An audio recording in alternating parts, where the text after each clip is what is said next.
What's up, guys? This is King Yakko, and welcome back to another episode of the 25 Days of Cubing. It's day 7, and today we are going to be taking a look at the Square-1. So, as you can see, it's a very interesting looking puzzle. It can shapeshift and it turns in quite an interesting way. So, you want to take the 3x3, right? Take all the knowledge, everything that we talked about leading up to this point. You know, how like every cube was revolving around a 3x3, right? You want to take that idea, you want to throw that out of here because this cube has absolutely nothing to do with that cube. So, yeah, see, again, this puzzle shapeshifts, yeah, literally any concept learned from the 3x3, absolutely none of that can be applied to this cube. It solves completely different, as you can probably imagine from how I'm turning it here. But yeah, so let's just go ahead and jump right into the solve since it's already scrambled. So the first step is to, well, yeah, the first step is to get this back into a cube shape because believe it or not, this thing actually does start off as a cube. So what we want to do is we have these little edge pieces here and we have these corner pieces. And at least the way I do it is you want to get it so that all the edge pieces are on the top layer. So there's two more down here and these two aren't in the right spot. They need to all be right next to each other. So what we're going to do is we're going to go ahead and slice this down. So now it's on the bottom. And now we're going to rotate that so that actually we're going to rotate the top. Let's see, how do I want to do this? I want it so that... Alright, so we're going to rotate it here. So now that when we slice up, it moves next to that, or it moves next to the rest of the edges, and then we want to take this and then just slice that back up. So now we have like this little ring with all the edge pieces on top. So it's two corners, and then the rest of the corners on the bottom rotate so that these are down the middle, and these are down the middle like that. Right, and then we'll slice again, one more time, and then again, and then that gives us our cube shape. So we don't need to worry about this bar here because it's really easy to flip that. Like, for example, I can do, well, for example, that works, as you can see. So this bar here is not, it's not necessary for keeping the cube shape. So now we have, let's see, red. So we want yellow on top because of how cube's oriented. Excuse me. So next we want to get yellow on the top. So first we want to get the corners, right? So we have 3 at the top here and 1 at the bottom. What we want to do is move this corner to the back here like that so that when we slice down... Oh yeah, and another trick to preserve the cube shape, you can actually rotate the top layer like that. So now no matter how you slice, it always retains that cube shape. But anyway, what we want to do is we want to move this corner to the back so that when we move this down, that yellow lines up, then we can move it to the right side where the slice layer is at and slice it back up. So now is where we're going to want to do some algorithms, and I don't remember, if I'm being completely honest, I don't remember the notation for this puzzle. I just only remember these through muscle memory, but I believe so what we're doing is we're replacing, or we're solving edge pieces, and I believe this swaps this edge piece and this edge piece. I could be wrong. We'll just go ahead and do the algorithm. I believe it goes something like this. Yeah, there we go. I honestly am not sure if that... It did solve, so... Yeah. I think it swaps these two pieces. Yeah. Okay, sorry, this is been a while since I've done Square-1. But I think that's it. So we're just doing an algorithm that swaps these two edge pieces. So this yellow will come up here and this white will come down here. And if I'm doing this properly, it's slice, then you move the bottom 90, slice, 90, slice, then you adjust these.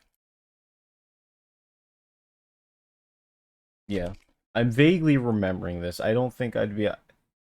Again, I'm just doing this from muscle memory. I don't entirely remember the notation for this puzzle.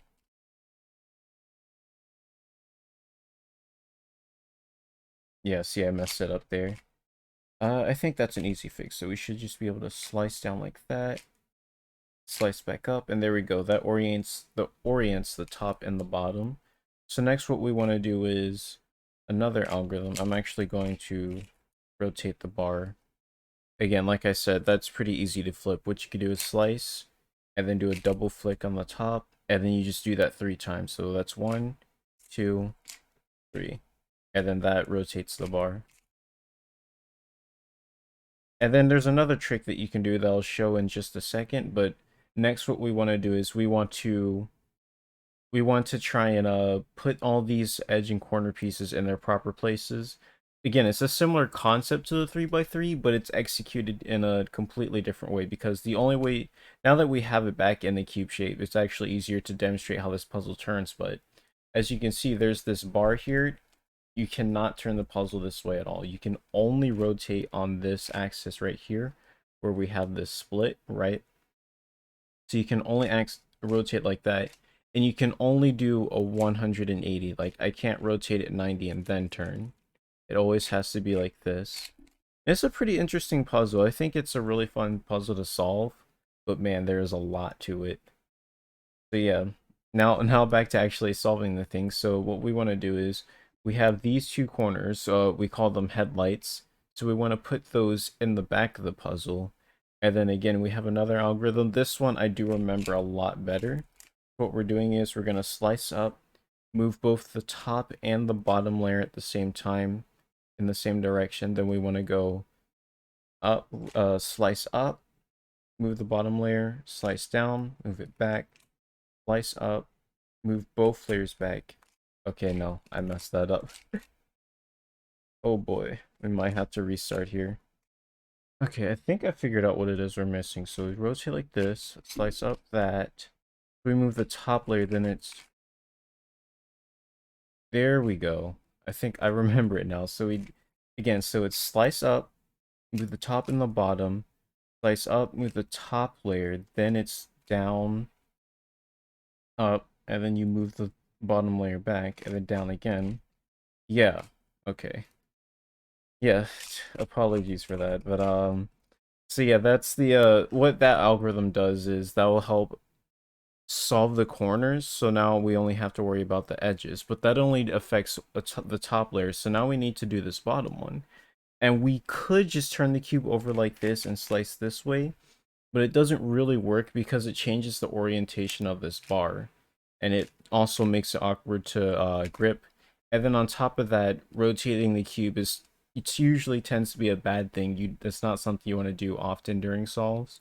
So instead, what you can do is you can slice and then move both the top and bottom layers by 180 degrees or a double flick and then slice back. And what they'll do is they'll swap the top and bottom layers without affecting the rest of the cube. So now we can take that same algorithm and do it again, the corner algorithm, and do that again for the white face. There we go. And now we can swap again.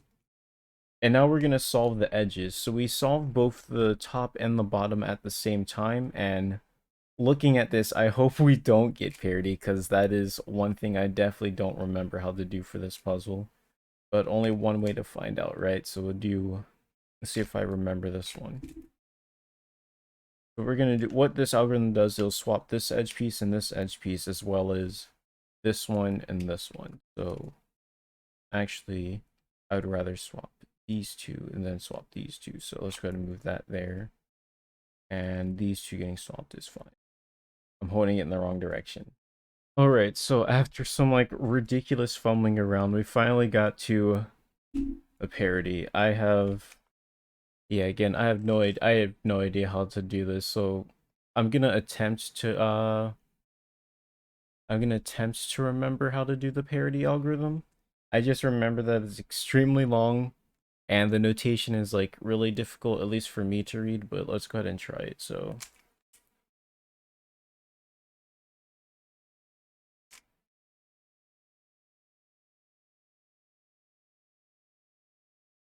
Honestly, at this point, I think the best thing to do is just scramble it and resolve it.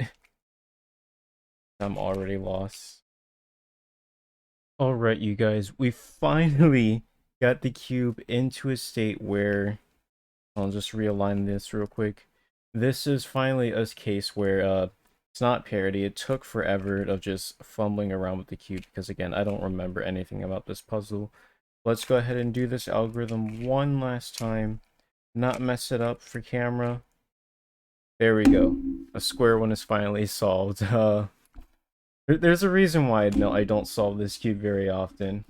It can be fun, but it's extremely frustrating if you don't practice it a lot and forget literally everything about solving the cube.